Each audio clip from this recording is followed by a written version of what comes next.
let's go over my top 10 favorite book boyfriends.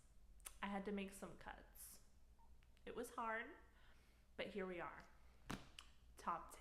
First, Don't Judge Me, Haunting Adeline.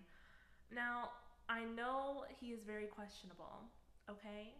But how obsessed this man is, Zade Meadows,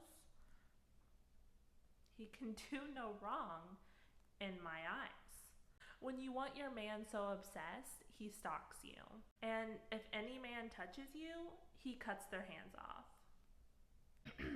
The staple, Johnny Kavanagh. Y'all, if you have not read about this man, he is perfect.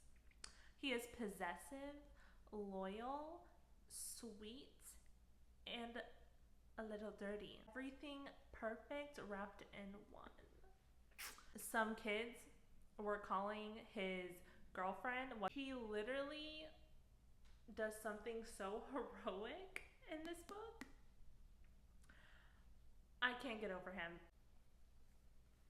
Shadow Daddy Xaden. When I met Xaden, I did not know I could kick and giggle my feet as much as I did reading about this man. The words that come out of his mouth, I'm melting. Shadow Daddy, need I say more? Another Shadow Daddy, Kingfisher. Also, the words that come out of this man's mouth, the possessiveness of this man. Another man in this book has our FMC scent on him from a previous interaction.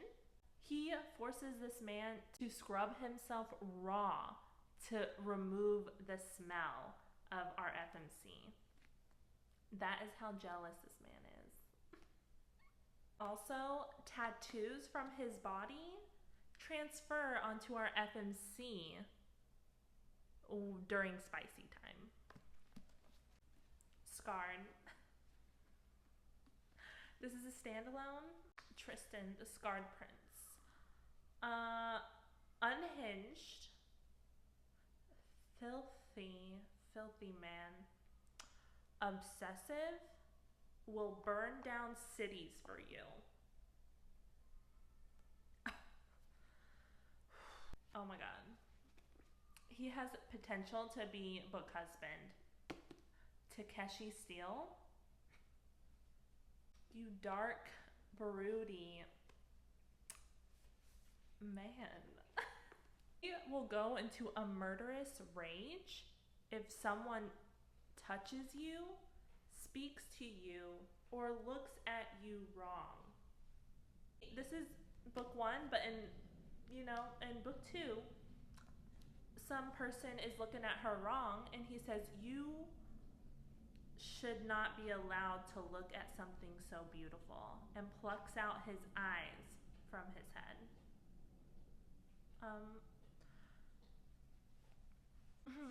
Another Shadow Daddy, Grim. You guys, we're not going to talk about Skyshade. I'm not reading Skyshade. Lightlark and Nightbane were it for me.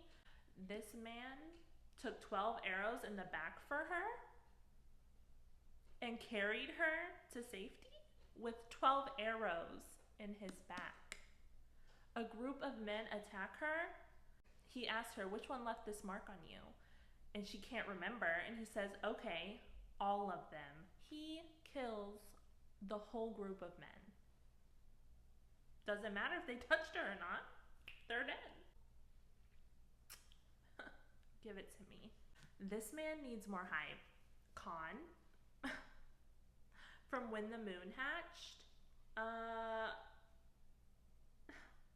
She forgets about this man, and he refuses to give up on making her remember.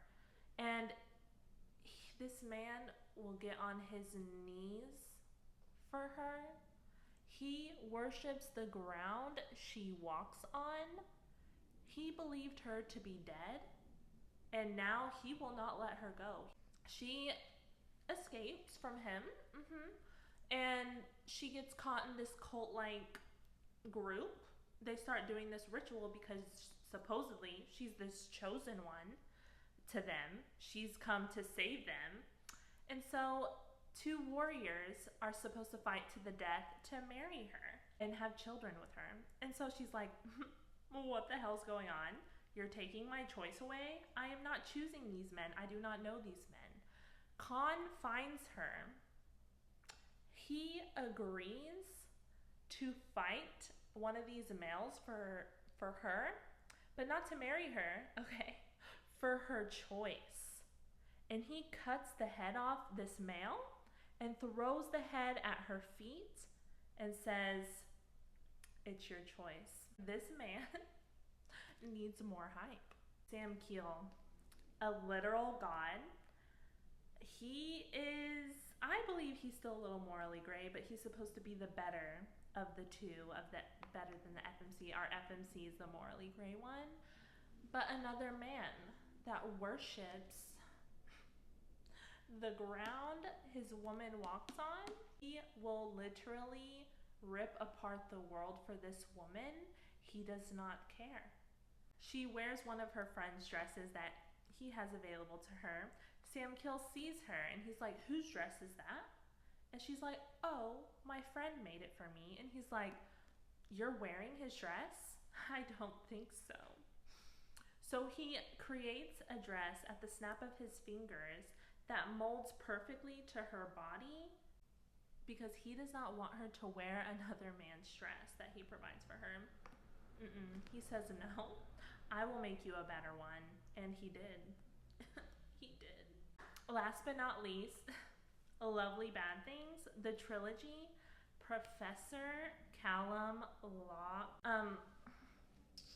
This man, he is book husband, all right? He's a very strong contender because the things this man sacrifices for his woman, for our FMC, I can't even tell you because it'll give too much away, but the things he does for her, because she is very depressed, does not want to live, she feels like dying, she feels like there's no hope.